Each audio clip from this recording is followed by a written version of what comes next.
السلام علیکم ورحمۃ اللہ وبرکاتہ۔ کن لوگوں کی قربانی قبول نہیں ہوتی؟ انسان کوئی بھی عمل کرے تو اس کا وہ عمل اللہ کی رضا کے لیے ہونا چاہیے، اللہ کو خوش کرنے کے لیے ہونا چاہیے اور اللہ کو راضی کرنے کے لیے ہونا چاہیے۔ حدیث کے اندر آتا ہے انما الاعمال بالنیات، تمام اعمال کا دار و مدار نیتوں پر موقوف ہے۔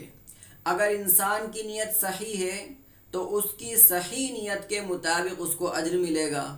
اور اگر انسان کی نیت صحیح نہیں ہے بلکہ اس کی نیت میں فساد ہے، بگاڑ ہے، تو پھر اس کو اس کا اجر نہیں ملے گا، بلکہ وہ ہو سکتا ہے کہ اس کی پکڑ کا ذریعہ بن جائے اور سبب بن جائے۔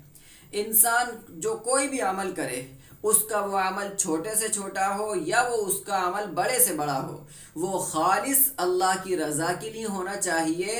اور اللہ کی خوشنودی کے لیے ہونا چاہیے۔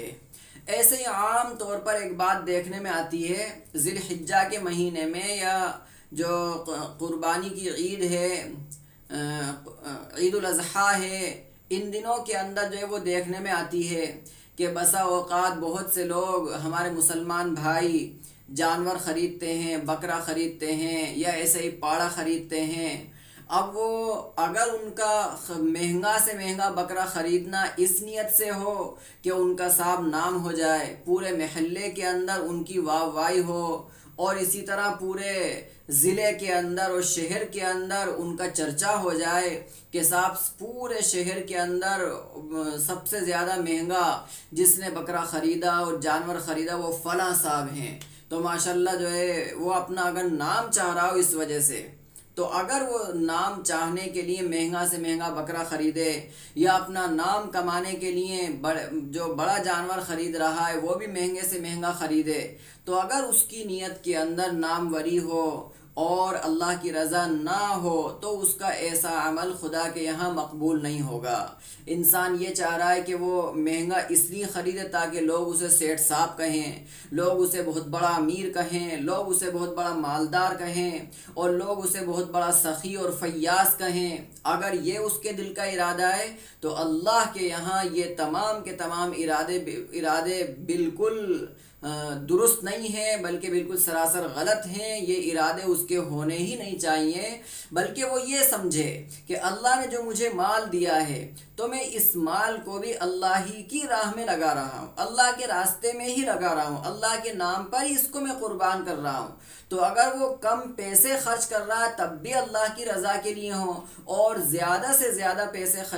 خرچ کر رہا ہے جانور خریدنے میں، بکرا خریدنے میں، تو بھی اللہ کی رضا کے لیے ہونا چاہیے۔ جب وہ یہ سمجھ لے گا کہ سب کچھ جو میرے پاس ہے وہ اللہ کا دیا ہوا ہے، تو پھر وہ اللہ ہی کی رضا کے لیے جو ہے کرے گا۔ اور اگر وہ یہ سمجھے گا کہ یہ میری محنت کی کمائی کا ہے، میں نے اس میں جان توڑ کوشش کی ہے اور خوب میں نے محنت اس کے اندر کی ہے، یہ تو میری اپنی کمائی کا ہے، اللہ نے مجھے نہیں دیا ہے، تو اس کا یہ سوچنا سراسر غلط ہے اور سراسر اس کا جو ہے برا ہے۔ اس لیے ہمارا ہر عمل خالص اللہ کی رضا کے لیے ہونا چاہیے، اللہ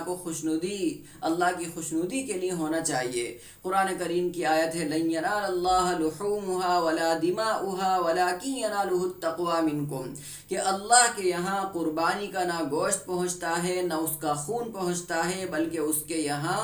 دلوں کا ارادہ پہنچتا ہے، دلوں کا تقوی پہنچتا ہے کہ انسان کس نیت سے اس نے اتنا مہنگا خریدا یا کس نیت سے اس نے اتنا سستا خریدا۔ اس کی جو گنجائش ہے اس گنجائش کے مطابق وہ خرید رہا ہے، تو اللہ کی رضا ہونا چاہیے کہ اللہ تو نے مال دیا تھا، اس مال کو میں تیرے ہی نام پر لگا رہا ہوں، بکرا خریدنے میں، جانور خریدنے میں، اور پھر اس کو بھی جو قربان کروں گا تو تیرے ہی نام پر کروں گا۔ تو جب اس کی نیت خالص اللہ کی رضا ہوگی، اللہ کو خوش کرنا ہوگا، تو اس کا چھوٹے سے چھوٹا عمل، بڑے سے بڑا عمل، یا جانور خریدنے کا عمل، اس جانور کو قربان کرنے کا عمل اللہ کے یہاں قبول ہوگا، مقبول ہوگا۔ اور اگر ایسا نہیں ہوگا بلکہ اس کی نیت میں فساد ہوگا، بگاڑ ہوگا، اس کی نیت شہرت کی ہوگی، اس کی نیت ناموری کی ہوگی، اور اس کی نیت جو ہے اپنے آپ کو بڑا کہلوانے اور بڑا بنانے کی ہوگی، تو پھر اس کی قربانی اللہ کے یہاں قبول بھی نہیں ہوگی، اس کا لگایا ہوا پیسہ